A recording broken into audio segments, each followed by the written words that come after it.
ये कहानी basically Karl Elon के इर्द गिर्द घूमती है, जो कि बाय प्रोफेशन एक बैंकर है। कार्ल बेसिकली लोन देने का काम करता है, लेकिन अगर उसकी पर्सनल लाइफ की बात की जाए तो वो बहुत अकेला है। वो अपनी जिंदगी से बहुत उदास है क्योंकि इसकी अपनी वाइफ से डाइवोर्स भी हो चुकी होती है। उसके अलावा वो अपने दोस्तों को भी इग्नोर करता है, वो किसी से नहीं मिलता, वो हर किसी से दूर रहना ही प्रेफर करता है। और एक दफा कार्ल डीवीडी शॉप के अंदर अपनी शॉपिंग कर रहा होता है। यहीं पर इसका एक दोस्त इसे कॉल करता है कि हमने डिनर के सिलसिले में मिलना था, तुमने मैसेज का रिप्लाई तक नहीं किया। कार्ल यहाँ पर बहाना करता है कि मैं एक बहुत जरूरी काम में बिजी हूँ और मैं एक बहुत इंपॉर्टेंट फाइल पर काम कर रहा हूँ। लेकिन उसका दोस्त कहता है कि तुम ड्रामा मत करो, मैं तुम्हें देख सकता हूँ कि तुम डीवीडी शॉप में खड़े हो और अब बहानेबाजी मत करो और चलो हमारे साथ। कार्ल बेसिकली जाना तो नहीं चाहता था, लेकिन वो पकड़ा जाता है और उन्हें अपने दोस्तों के साथ डिनर के लिए जाना पड़ जाता है। और यहीं पे कार्ल अपनी प्रीवियस वाइफ को भी देखते हैं, जिसकी डाइवोर्स हो चुकी होती है। बेसिकली इनकी वाइफ अपने नए पार्टनर के साथ वहां पर होती है। कार्ल उसे आंखें चुराता है, वो उसके सामने नहीं जाना चाहता। इस सब की वजह यह है कि कार्ल का कॉन्फिडेंस बिल्कुल डाउन हो जाता है। वो सब लोगों से आंखें चुराता है, वो किसी से नहीं मिलना चाहता और उसे अपनी लाइफ में कुछ भी अच्छा नहीं लगता। अगले दिन कार्ल एलन अपने ऑफिस में जाते हैं।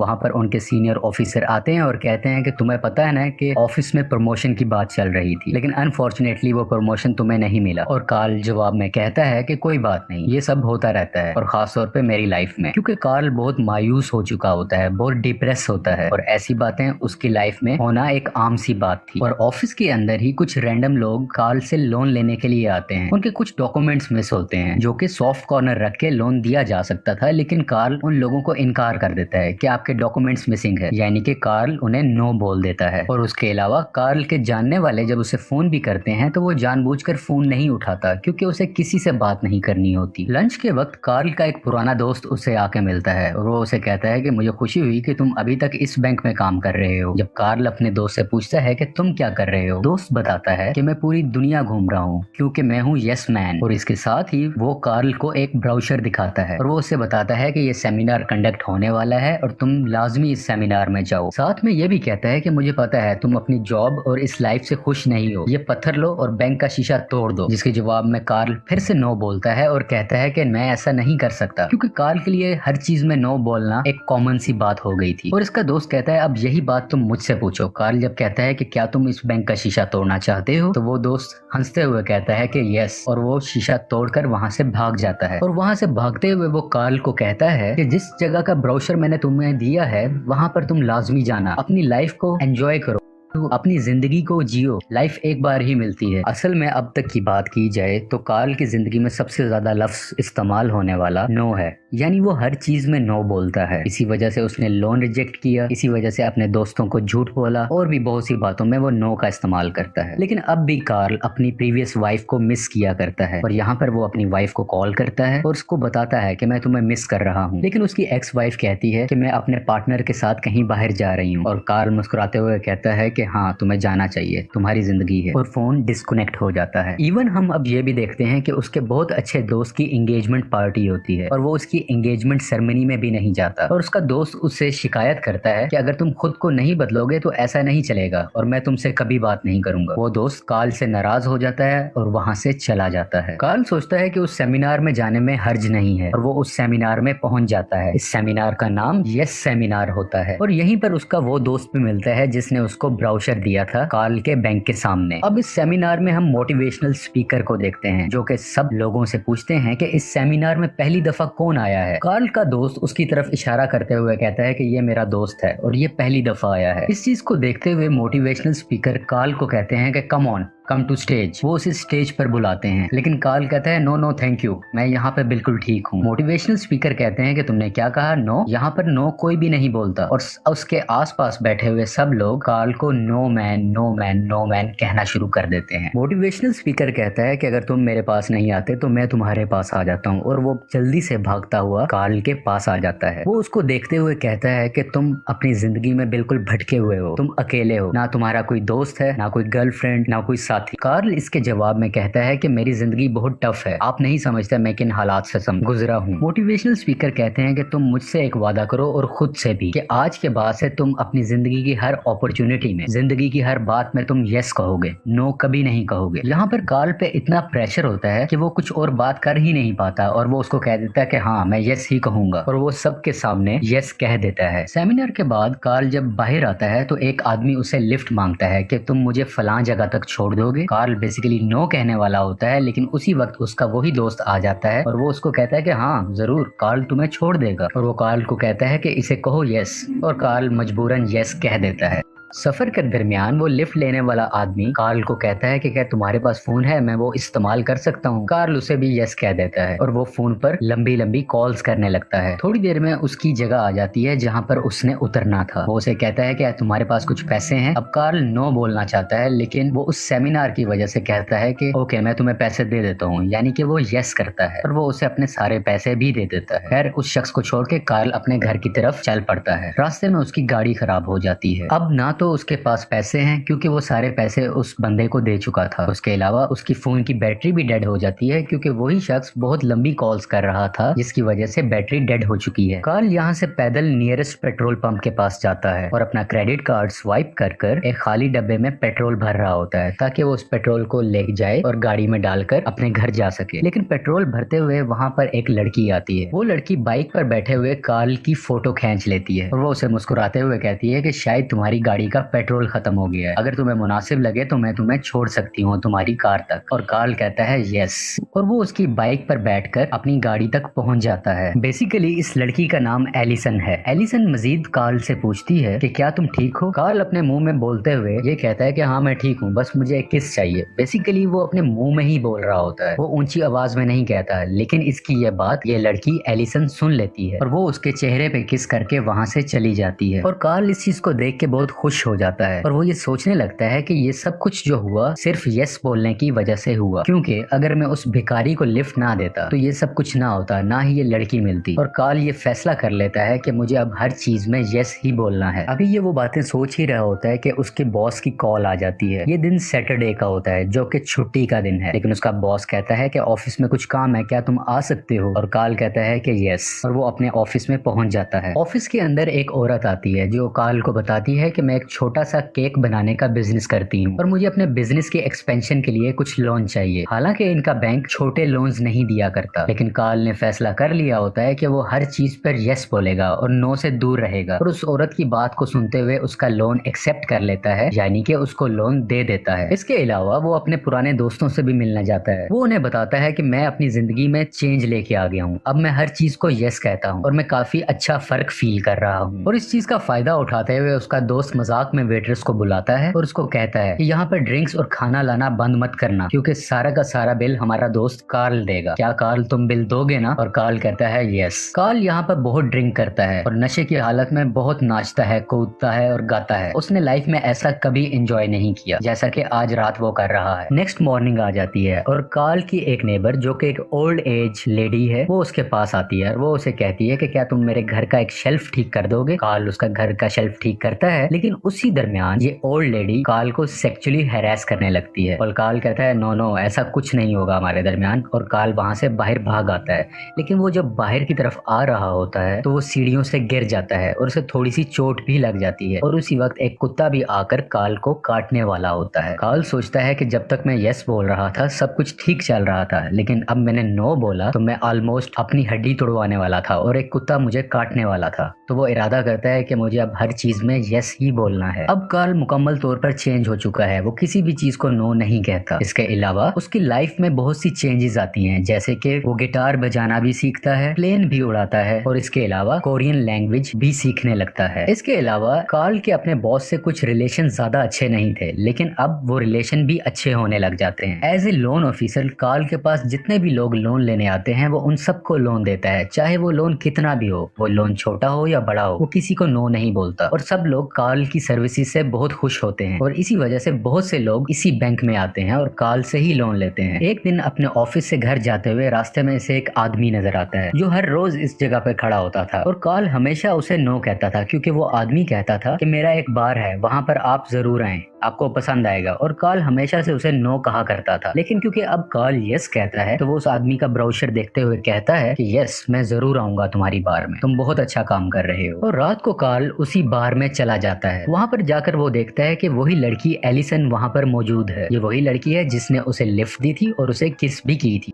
बेसिकली एलिसन यहाँ पर सिंगिंग करती है, यानी कि इस बार में गाना गाती है। जब उसका गाना खत्म हो जाता है तो वो कार्ल के पास आकर बैठती है। वो पूछती है कि क्या तुम मेरा पीछा कर रहे हो? और कार्ल कहता है नहीं, मैं ऐसा नहीं कर सकता। और इसके बाद ये दोनों मिलकर वॉक पर निकल जाते हैं। रास्ते में चलते हुए वो बताती है कि मैं पार्ट टाइम इस बार में सिंगिंग भी करती हूँ और इसके अलावा डे टाइम में मैं फोटोग्राफी क्लास की टीचर भी हूँ। तुम किसी दिन वहाँ पर जरूर आना, मुझे खुशी होगी। और कार्ल उसको यस बोल देता है कि मैं जरूर आऊंगा। रात को कार्ल को अपने एक दोस्त का फोन आता है। वो उसे पार्टी पर आने के लिए इनवाइट करता है। रात काफी हो चुकी होती है, लेकिन फिर भी कार्ल अपने दोस्त को यस बोलता है। वो उस पार्टी पर चला जाता है। वहां जाकर वो बहुत अय्याशी करता है, बहुत एंजॉय करता है। और अगले दिन सुबह सुबह वो अपनी दोस्त एलिसन की फोटोग्राफी क्लास में चला जाता है। वहां पर वो उससे मिलता है, उसके साथ उसकी प्रैक्टिसेस में शामिल होता है, उनके साथ भागता है, उनके साथ मिलकर फोटोग्राफी करता है। कार्ल की लाइफ मुकम्मल तरीके से चेंज हो चुकी है और ये सब चेंजेस सिर्फ यस कहने की वजह से ही हुई हैं। अब कार्ल हर वक्त मुस्कुराता रहता है और यही चीज एलिसन को बहुत पसंद आती है। उसकी नेचर, उसका मुस्कुराना, उसका जिंदा दिल होना, ये चीज एलिसन को बहुत पसंद आने लगती है। और इन्हीं चीजों की वजह से इन दोनों के दरमियान बहुत अच्छी दोस्ती हो जाती है। अगली रात को कार्ल और एलिसन मिलकर बाइक पर जाते हैं और ये बहुत ज्यादा एंजॉय करते हैं। लेकिन इस बार एलिसन नहीं बल्कि कार्ल बाइक को चला रहा होता है। और उसके बाद ये दोनों एक बड़े से स्टेडियम में जाते हैं और ये दोनों मिलकर यहाँ पे बहुत ज्यादा टाइम स्पेंड करते हैं। ये एक दूसरे को पसंद करने लगते हैं। और अगले दिन हम देखते हैं कि कार्ल के बैंक में बहुत से लोग जमा होते हैं जो सब लोन लेने के लिए आए होते हैं। बहुत बड़ी लाइनें लगी होती हैं। यहाँ पर कार्ल का सीनियर ऑफिसर उसके पास आता है और वो कहता है कि ऑफिस में आओ, मुझे तुमसे कुछ बात करनी है। कार्ल को लगने लगता है कि अब मेरी जॉब गई, लेकिन जब वो सीनियर ऑफिसर के पास जाता है तो वो उसे शाबाश देता है। वो उसे बताता है कि आज से पहले हमारी कंपनी ने कभी छोटे लोन नहीं दिए थे, लेकिन तुम्हारा ऐसे करने से बहुत ज्यादा लोग आ गए और हमारा वॉल्यूम बढ़ गया, जिसकी वजह से हमारा बैंक बहुत प्रॉफिट कमा रहा है। और ये सब लोन लेने वाले लोग वक्त पर अपना लोन भरते हैं और ये हमारे बैंक के लिए बहुत अच्छा है। और इसके अलावा सीनियर ऑफिसर कार्ल को प्रमोट भी कर देते हैं और उसकी सैलरी में भी इजाफा हो जाता है। कार्ल बहुत खुश हो जाता है। कार्ल की पर्सनैलिटी में बहुत ज्यादा पॉजिटिविटी आ चुकी है और वो जहाँ भी जाता है बहुत सी खुशियाँ फैलाता है। एक दफा हम देखते हैं कि एक आदमी खिड़की के बाहर सुसाइड करने वाला होता है, लेकिन कार्ल उसके पास जाकर मोटिवेशनल गाना गाता है, जिसको सुनकर वो आदमी सुसाइड नहीं करता और इस तरह से वो उस आदमी की भी जान बचा लेता है। कार्ल और एलिसन घूमने फिरने का इरादा करते हैं। वो इसी सिलसिले में जब एयरपोर्ट पे होते हैं तो कार्ल की एक्स वाइफ वहां पर आती हैं और वो उसे कहती हैं कि हमने तुम्हें टीवी पर देखा जब तुम उस आदमी की जान बचा रहे थे, तुमने बहुत अच्छा काम किया। कार्ल कहता है वो तो बस यूं ही। ये सब देखकर उसकी एक्स वाइफ बहुत हैरान हो जाती है कि कार्ल में ऐसी चेंजेस कैसे आ गई, वो इतना मुस्कुरा कैसे रहा है, वो इतना पॉजिटिव और इतना जॉली कैसे है। वो उसे पूछती है कि तुम यहाँ कैसे। वो उसे बताता है कि मैं अपनी गर्लफ्रेंड का इंतजार कर रहा हूँ। वो पूछती है कि तुम कहाँ जा रहे हो, तो वो कहता है कि हमने अभी तक ये डिसाइड नहीं किया, वो जब आएगी तो हम यहीं से डिसाइड करें कि हमें कहाँ जाना है। इसके बाद एलिसन भी आ जाती है और वो मिलकर टिकट काउंटर के पास जाते हैं और वो टिकट ऑफिसर को कहते हैं कि यहाँ से पहली फ्लाइट जो भी है जहाँ भी जा रही है हमें उसकी टिकट दे दो। और पहली जाने वाली फ्लाइट का नाम होता है निब्रास्का। ये दोनों मिलकर निब्रास्का चले जाते हैं। वहां पर ये बहुत एंजॉय करते हैं, फोटोग्राफी करते हैं। यहाँ पर कार्ल का ह्यूमर, उसकी बातें करने का अंदाज और उसकी पॉजिटिविटी को देखते हुए एलिसन बहुत ज्यादा इम्प्रेस हो जाती है और वो पहले से ज्यादा कार्ल को पसंद करने लगती है। और वो कार्ल को कहती है कि क्यों ना हम यहाँ से जाने के बाद एक ही घर ले लें और मिल के वहाँ पर शिफ्ट हो जाएं। कार्ल इस बात को सुन के बहुत खुश हो जाता है क्योंकि उसकी लाइफ भी बहुत अकेली होती है, वो तन्हा रहता है और वो इसकी बात पर यस कह देता है। अमेरिका वापस जाने के लिए ये टिकट ले रहे होते हैं कि उसी वक्त वहाँ पर दो कस्टम ऑफिसर्स आ जाते हैं और वो कहते हैं कि हमें आपसे कुछ सवालात करने हैं। वो उन्हें बंद कमरे में ले जाते हैं और वहाँ पर कार्ल से पूछा जाता है कि क्या तुम अमेरिका से नफरत करते हो। कार्ल कहता है कि नहीं, ऐसा कुछ नहीं है। उसके अलावा मजीद कस्टम ऑफिसर्स कहते हैं कि हमें तुम पर शक है क्योंकि हाल ही में तुमने प्लेन को उड़ाना सीखा, कोरियन लैंग्वेज सीखी, उसके अलावा एक फर्टिलाइजर कंपनी को तुमने लोन दिया, शायद उनको बम बनाने के लिए तुमने लोन दिया। कार्ल कहता है नहीं ऐसा कुछ नहीं है। ऑफिसर्स कहते हैं कि हमें तुम पर शक है, तुम्हारी शादी 6 महीने से ज्यादा नहीं चली, ऐसा सब कुछ क्यों हुआ। खैर ये इनके मामूल के मुताबिक सवालात थे, लेकिन जब शादी का सवाल पूछा गया तो एलिसन हैरानी से देखती है, क्योंकि एलिसन को नहीं पता था कि कार्ल की शादी हो चुकी है या फिर उसकी डाइवोर्स भी हो चुकी है। कार्ल ने ऐसा कभी जिक्र नहीं किया था। असल में ये कस्टम ऑफिसर्स कार्ल को टेररिस्ट समझ रहे होते हैं, क्योंकि प्लेन चलाना, एकदम से लैंग्वेज सीखना ये कॉमन बंदा अमूमन नहीं किया करता है, जिसने पहले कभी ऐसी एक्टिविटीज में हिस्सा ना लिया हो। लेकिन कार्ल उन्हें बताता है कि ये सब कुछ मैं यस कहने के चक्कर में कर रहा हूँ और मेरी लाइफ में बहुत बदलाव आ रहा है। और इसके अलावा कहता है कि मुझे मजीद अपने वकील से बात।